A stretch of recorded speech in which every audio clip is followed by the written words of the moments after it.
கூட்டி சேர்த்து நடிவெடுத்தை பெருக்கி சேர்த்து நிறந்தேர் வைகுந்தம் தன்னில் வாழும் துயரங்கநாதர் என்று செப்பராதே.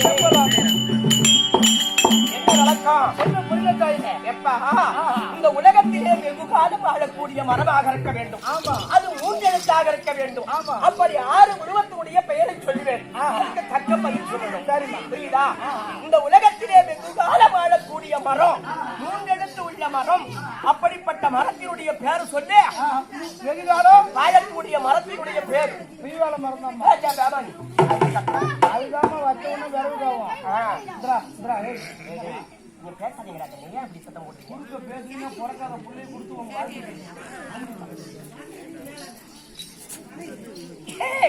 அப்படி அல்ல. ஒரு உலகத்திலே வெகு காலம் வாழக்கூடிய மரம் அரசு. அரச மரம் மட்டும்தான் வெகு காலம் வாழும். இந்த ஊருக்குன்னா அதுவும் நட்டு வைக்கணும், கட்டி வைக்கணும், வெட்டி வைக்கணும். இது 3 இருந்தாதான் ஊரு. கண்டிப்பா நட்டு வைக்கணும்னா என்ன நட்டு வைக்கணும்? என்ன நட்டு வைக்கணும் பிரகாஷ்? அவன் சொல்றதுக்கு நீ என்ன ஆளு? அவன் நீ சொல்ற இங்க பாக்கணும்ல. அவங்க கத்த முடியாது.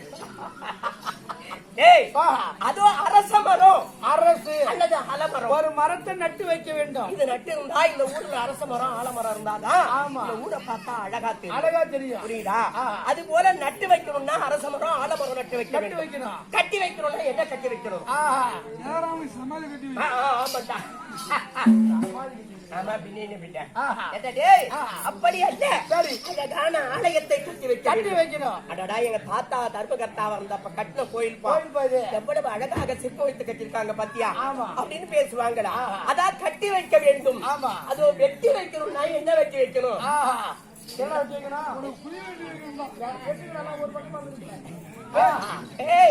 அப்படி அழகான குளம் வெட்டி வைக்க வேண்டும்.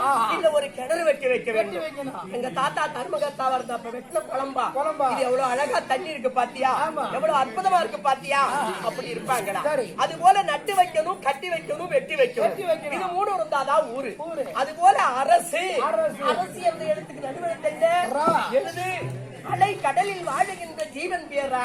கடலில் வாழக்கூடிய ஜீவனாக இருக்க வேண்டும். அது தேவர்களுக்கு உகந்த பொருளா இருக்கணும். அப்படிப்பட்ட 3 எழுத்துள்ள பேர் சொல்லு. கண்ட அழகா இருக்கும் குழம்பு. அது தேவர்களுக்கு உகந்த பொருளா வியாபாரி குழம்பு வியாபாரி அப்படி அல்ல. சரி. சங்கு சங்கு 3 எழுத்து. சங்கு என்று எழுத்துக்கிறது எழுத்து என்ன? எழுது. இந்த உள்ள பட்டண பேர் வெகு கால பேர். வெகு காலத்துக்கு முந்திலாம் ஒரு நாடு இருக்குன்னா அதுக்கு 3 எழுத்துல ஒரு பேர் சொல்லுவாங்க. என்ன பேரு? தேவடியா குப்பம். கரிவேக்க கைதா தேவடியா குப்பத்துக்கு பேர் தான் 3 எழுத்தா. அது தேவரடியா குப்பம். அம்மன் கொள்ள பேரு. ஐயோ அது அம்மன் கொள்ள பேருடா. அர்த்தத்தை அர்த்தமாக்க வேண்டாம். அப்படி அல்ல, நகர் என்று அழைப்பார்கள். அதாவது ஒரு ஊர் இருக்குன்னா இது நல்ல நகர். அப்படி நகர் என்று எழுத்துக்கிறது என்ன? எழுது.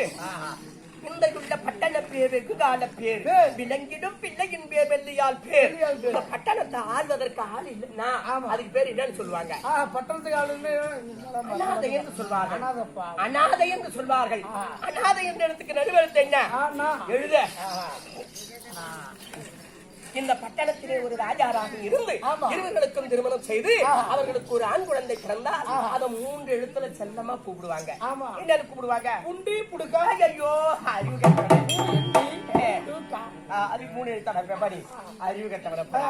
எனக்கு அழகான சுதந்திரம் இருக்கிறார், அழகான சுதந்திரம் இருக்கிறார் அப்படி என்று சொல்வார்கள்.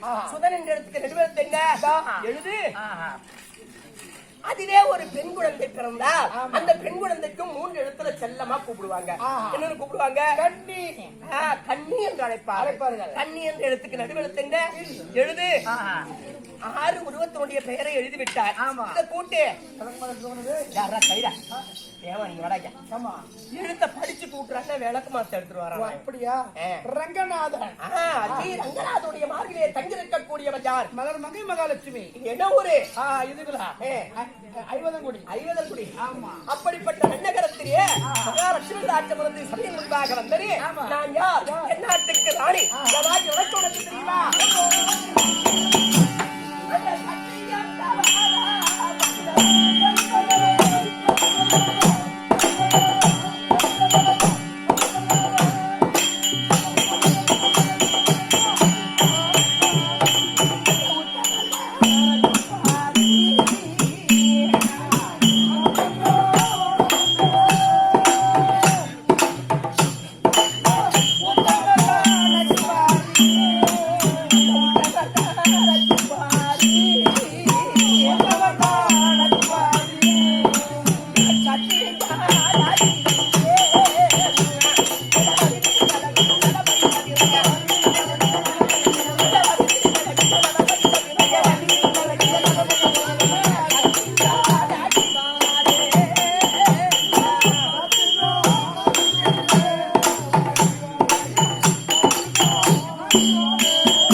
திருச்சக்கரவர்த்தியின் குமாரன் திருவாந்திர சக்கரவர்த்தி.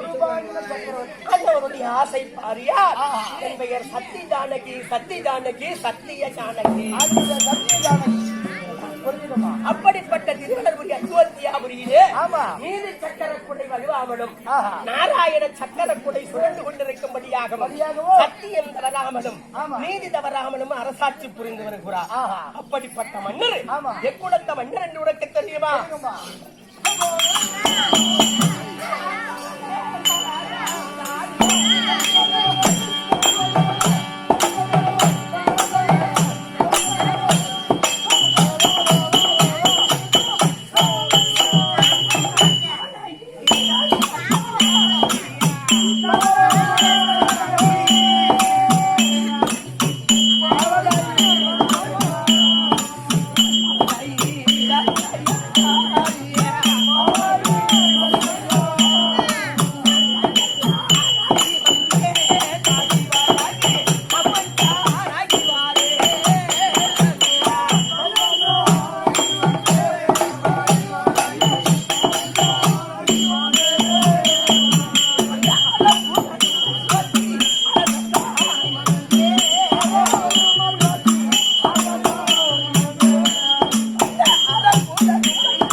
படாமல் இருக்கும்படியான அதுவும் திருச்சக்கரவர்த்தியின் குமாரன் திருவாஞ்சன சக்கரவர்த்தி சக்கரவர்த்தி அன்னவரை மணந்து அவரிடத்திலே நல்ல சுகபோக இன்பங்களை அனுபவித்து மகனாகிய அதோ சாந்த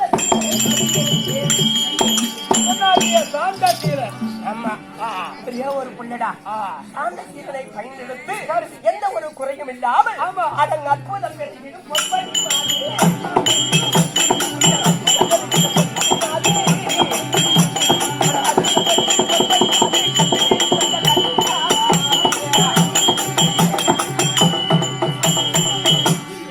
அப்படி நீண்ட சக்கர குடை வடிவாமலும் நாராயண சக்கர குடை சுழன்று கொண்டிருக்கும்படியாகும் திருவள்ளுவருடைய அயோத்தியாவில் வந்து கொண்டிருக்கிறோம். சரிமா எங்களுடைய நாட்டினுடைய பெருமை என்ன தெரியுமா? அடைய தரிட நாட்டினுடைய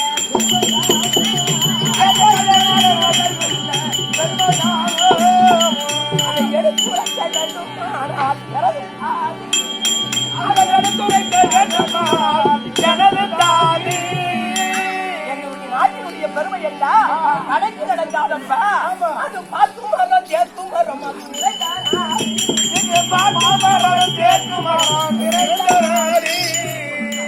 பத்திரங்கள் கூடி கட்டி அது வாழிக்கோது அதோ காட்டு தோப்புகளும் தேக்கு தோப்புகளும் இப்படி முக்கணி நிறைந்த நாடு.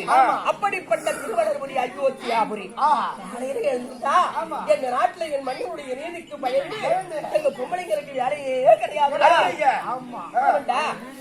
எப்படி எப்படி வந்திருப்பாங்களே இதுக்கு முன்ன நாட்டிய மாதம் நாட்டிய மாதர்கள் பார்க்கும் போதே தெரியுமே காலையில் எழுந்திருந்தா ஒரு பெண்ணுக்கு முத்தம் தெளிக்கக்கூடிய வேலை. அந்த வேலை கூட எங்க நாட்டுல இல்லை. என் மன்னனுடைய நீதிக்கு பயந்து அந்த காலையிலும் மலையிலும்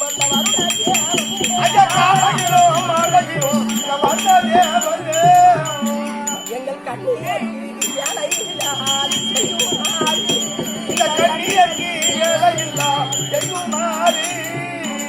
அதுவோ காலையில் 6 மணிக்கையா மழையாக பெய்வாரா மருத பகவான். அது 6:30 மணிக்கு இல்ல காத்தாக வீசுவாரா ஆயு பகவான். அப்ப பெருந்த சாணம் போடுற வேலையும் கிடையாது, ஊற்ற வேலையும் கிடையாது. அது மட்டுமல்ல என் மன்னனுடைய நீதிக்கு பயந்து அங்க சந்திரர் சூரியர்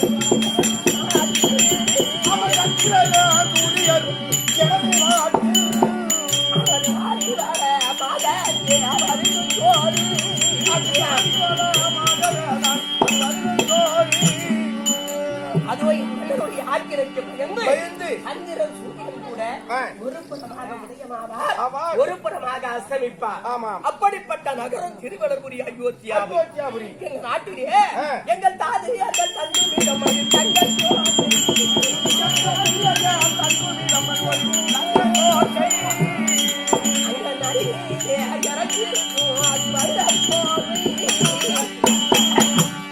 எங்க நாட்டுல தாதியர்கள் தங்குவதற்கு கூட தங்கக்கோட்டை அதோ எனக்கு வைரக்கோர்வை அமைத்து மகனாகிய சாந்த சீரனுக்கு கைபிடிக்க தாதி, கால் பிடிக்க தாதி, எனக்கும் அருமையான தாதிகள்.